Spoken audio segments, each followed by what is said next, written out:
Bonjour à tous, j'espère que vous allez bien. L'important, ce n'est pas combien vous gagnez, mais plutôt combien vous gardez. Cette citation de Robert Kiyosaki reflète bien la réalité des finances personnelles de beaucoup de personnes. Gagner de l'argent, on sait faire. Dépenser de l'argent, on sait faire. Mais le conserver, c'est un peu plus compliqué. Et l'investir, c'est encore plus compliqué. Si vous n'arrivez pas à épargner de l'argent, cette vidéo est faite pour vous. Elle est basée sur mon expérience et elle a très bien marché pour moi jusqu'à présent. Avant de rentrer dans le vif du sujet, n'oubliez pas de liker cette vidéo. Le sujet du jour porte sur comment épargner 10 000 € rapidement. Et pour que ce soit rapide, je vais me baser sur la méthode de l'éléphant en 7 étapes. D'abord, c'est quoi la méthode de l'éléphant ? Pour les défenseurs des animaux, je vous rassure, ce n'est qu'une métaphore. Donc c'est utilisé dans le domaine de la productivité, en gestion de projet, et on va l'adapter à l'argent. Donc l'idée, c'est que quand on a un gros projet, eh bien, on peut avoir un blocage. Le projet est tellement gros qu'on ne sait pas par où commencer, ou bien on va avoir tendance à procrastiner. La procrastination, cette tendance qu'on a à reporter au lendemain ce qu'on aurait pu faire hier. Donc, on va être découragé simplement par l'ampleur du travail. Le projet est plus gros que nous. Et la métaphore, elle consiste à dire que comme on ne peut pas manger un éléphant en une bouchée, eh bien, on va le découper en petits morceaux pour y venir à bout. Donc voilà, c'est ça la métaphore de l'éléphant. Donc c'est partir de quelque chose de gros et le découper en petits morceaux pour assembler à la fin le puzzle et atteindre l'objectif, le résultat final. Alors la première étape pour réussir à épargner 10 000 € rapidement, c'est de préciser le pourquoi. Ça, c'est quelque chose qui est extrêmement important. Pourquoi est-ce que vous voulez épargner 10 000 €? Donc, l'éléphant ici, c'est le résultat final, l'épargne de 10 000 €. Si on n'a pas de pourquoi, eh bien, ce qui va être épargné, on va avoir tendance à le dépenser parce qu'on va piocher dedans. Pourquoi épargner? Ça peut être par exemple pour acheter une voiture, une épargne de précaution ou un projet futur comme un mariage par exemple. La méthode efficace pour avoir un pourquoi fort, c'est de partir de la douleur pour arriver au contentement. On va prendre quelques exemples. L'achat d'une voiture. J'ai pas de voiture pour me rendre au travail. Et j'en ai absolument besoin parce que je ne peux pas prendre les transports en commun. J'habite à la campagne. Donc la douleur, c'est je ne veux pas avoir recours à un crédit. Et le contentement, c'est grâce à cette épargne de 10 000 €, je vais pouvoir acheter une voiture d'occasion à 10 000 €. Autre exemple, l'épargne de précaution. La douleur, c'est l'imprévu. Qu'est-ce qui peut se passer si je tombe en panne de voiture? Tiens, la voiture qu'on vient d'acheter à 10 000 €. Eh bien, j'ai rien de côté. C'est ça la douleur. Donc, ça va créer du stress. S'il y a un imprévu, une machine à laver qui casse, etc., eh bien, je risque d'être à découvert ou bien je vais devoir avoir recours au crédit. Et ça, je ne le veux pas. C'est ça la douleur. Le contentement, eh bien, une fois que j'aurai constitué mon épargne de précaution, s'il y a un imprévu, je serai sereine. Pas de problème. Je pioche dans cette épargne de précaution qui est faite pour ça. Elle est faite pour, justement, parer à des imprévus. Une fois que j'ai mon pourquoi, l'étape 2, elle va consister à définir un objectif. Pour parler d'objectif, il faut 2 choses principales. Alors, il y en a plusieurs, mais il y en a 2 vraiment, on ne peut pas s'en passer. C'est qu'un objectif doit être daté et doit être chiffré. Sinon, c'est pas un objectif, c'est un souhait. L'objectif, c'est le poids de l'éléphant. Il faut préciser combien. Donc, dans notre exemple ici, pour cette vidéo-là, c'est 10 000 €. Maintenant, il faut préciser quand. Si on n'a pas de deadline, ce qui va se passer, c'est qu'on va procrastiner et on n'atteindra jamais l'objectif. 10 000 € dans quelques temps. Et ça, dans quelques temps, non, ça va pas. Il faut délimiter dans le temps, justement, et donner une deadline qui soit raisonnable. Donc, l'objectif doit être raisonnable, mais en même temps, il faut qu'il soit ambitieux. Par exemple, si une personne gagne le SMIC et qu'elle veut épargner 1000 € en 2 ans, oui, c'est faisable, mais finalement, c'est pas hyper ambitieux. En même temps, si la personne qui gagne un SMIC veut épargner en 6 mois 10 000 €, c'est peut-être inatteignable. Donc, ambitieux, oui, mais pas trop. Comme d'habitude, il faut trouver un juste milieu entre quelque chose qui est raisonnable, mais en même temps, voilà, qui est un peu challengeant. Définir un objectif finalement en fonction de ses moyens. Troisième étape maintenant, qu'on connaît bien notre pourquoi, qu'on a défini un objectif daté et chiffré, eh bien on va pouvoir rentrer dans le vif du sujet de la méthode de l'éléphant. Donc 10 000 €, ça peut paraître pour certaines personnes énorme, insurmontable. Si c'est pas le cas, vous multipliez par 2 ou 3. Nous, on va rester avec le cas de 10 000 €. La méthode de l'éléphant, elle va consister à découper. Par exemple, 1000 €. Est-ce que vous savez faire? Est-ce que vous savez épargner 1000 €? Si la réponse est oui, eh bien, finalement, pour atteindre 10 000 €, il ne reste plus qu'à le faire 9 fois. 10 000 € en 12 mois, c'est 833 € par mois. Si 833 € par mois, c'est trop, on va prendre un autre exemple. 10 000 € en 3 ans, c'est 277 € seulement. C'est trop long, 3 ans. Vous allez voir tout de suite pourquoi.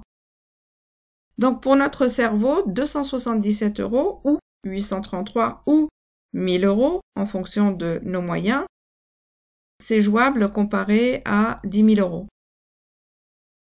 Si on considère que c'est encore trop long, 12 mois ou bien 3 ans ou bien les 10 mois, est-ce qu'il n'y a pas moyen de raccourcir ce délai? Eh bien oui, on peut tout à fait le raccourcir et aller donc beaucoup plus vite. On va prendre une hypothèse. On va dire que vous avez soit un 13e mois, soit une prime qui correspond à 2 000 € par an. Et cette prime ou ce 13e mois, vous allez la consacrer en totalité à cette épargne de 10 000 €. Donc là, il ne reste plus que 8 000 € à épargner. 800 € en 10 fois au lieu de 1 000 € en 10 fois. 667 € en 12 mois au lieu de 833 € en 12 mois. Et le troisième cas, en retirant, puisqu'on est sur 3 ans, donc 2 000 € fois 3 ans, ça fait 6 000 €, donc il ne reste plus que 4 000 € à épargner en 3 ans, ça fait 111 € au lieu de 277 € par mois. C'est pour ça que tout à l'heure, je vous ai dit que la période 3 ans, c'est trop long. Donc voilà comment on va découper notre éléphant en des sommes beaucoup plus petites. La quatrième étape, c'est d'apprendre à dire non. Et apprendre à dire non, c'est distinguer les besoins des envies. Parce qu'à un moment donné, on va se poser la question de où trouver la somme à épargner. Et là, il va falloir utiliser la discipline. Il faut savoir ce qu'on veut. Si on est discipliné, on va réussir à atteindre cet objectif. Donc, il va falloir distinguer les besoins des envies. Et là, je vais vous donner quelques exemples. D'abord, qu'est-ce qui différencie un besoin d'une envie? Eh bien, les besoins, ce sont des choses hyper basiques finalement. C'est boire, c'est manger, c'est avoir un toit sur la tête, c'est se déplacer et avoir un certain confort de vie. Par contre, les envies, elles sont illimitées. Et c'est là qu'il va falloir avoir de la discipline pour contrôler nos dépenses. Je vais vous donner un exemple pour illustrer un peu cette différence entre besoin et envie. Par exemple, le besoin de manger, je peux cuisiner à la maison, ça coûtera moins cher, ou bien me faire livrer des repas à domicile. Et ça coûte plus cher.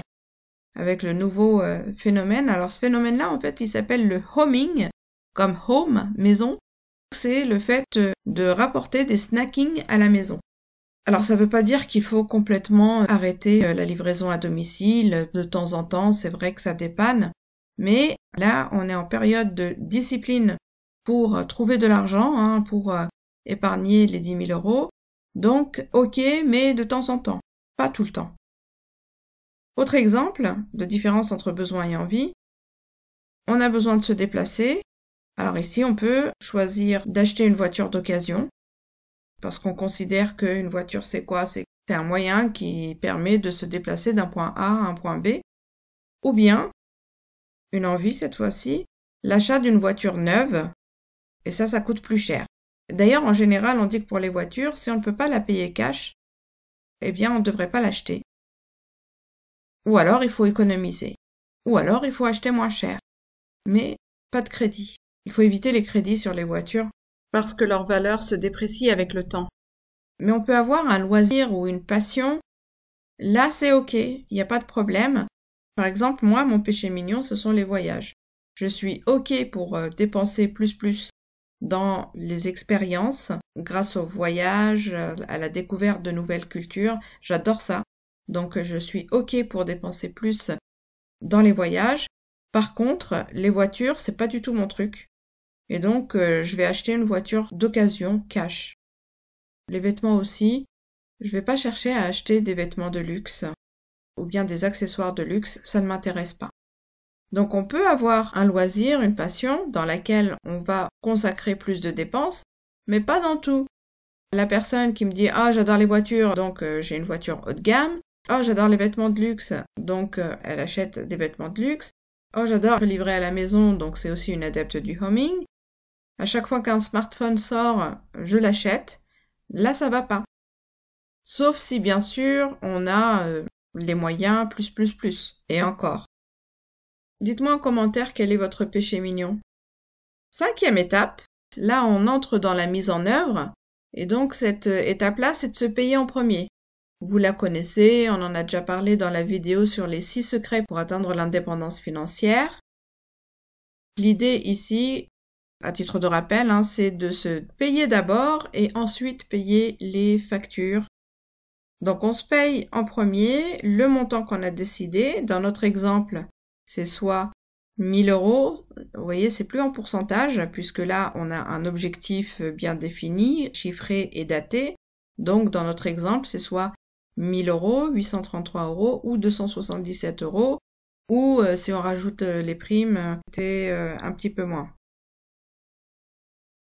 Donc on se paye en premier, donc voilà, cette étape elle est assez rapide, puisqu'on l'a déjà vu précédemment. 6e étape, on va automatiser le processus. Il ne faut pas faire confiance à sa volonté. On a un plan et on le suit. Donc on fait un virement automatique vers un compte d'épargne. Le compte qui sera dédié à notre éléphant. L'éléphant, l'épargne de 10 000 €. Et il faut absolument que ce soit automatique. Ne faites pas confiance à votre volonté. Oui, je le ferai quand? Non. Ça, vous ne faites pas confiance. Il faut y aller directement, faire le virement automatique et puis vous passez à autre chose. C'est un gain de temps aussi. Et enfin, la 7e étape, pour épargner rapidement 10 000 € et encore plus vite, c'est de créer un side business. Un side business, donc c'est une activité à côté de votre activité principale. Par exemple, une auto-entreprise dans un domaine que vous aimez bien. Si vous avez une compétence particulière dans un domaine que vous aimez bien, vous pouvez chercher à le monétiser pour faire rentrer plus de cash. Et là, tout le cash dédié au side business, on peut l'envoyer directement à notre objectif d'épargne de 10 000 €. Et une fois de plus, là, ça va accélérer le processus. Vous pouvez aussi chercher à augmenter vos revenus, comme on l'a vu dans la vidéo sur les 6 secrets de l'indépendance financière. Voilà, vous savez tout sur la méthode de l'éléphant en 7 étapes pour épargner 10 000 € rapidement. J'espère que cette vidéo vous a plu. Si c'est le cas, n'hésitez pas à la liker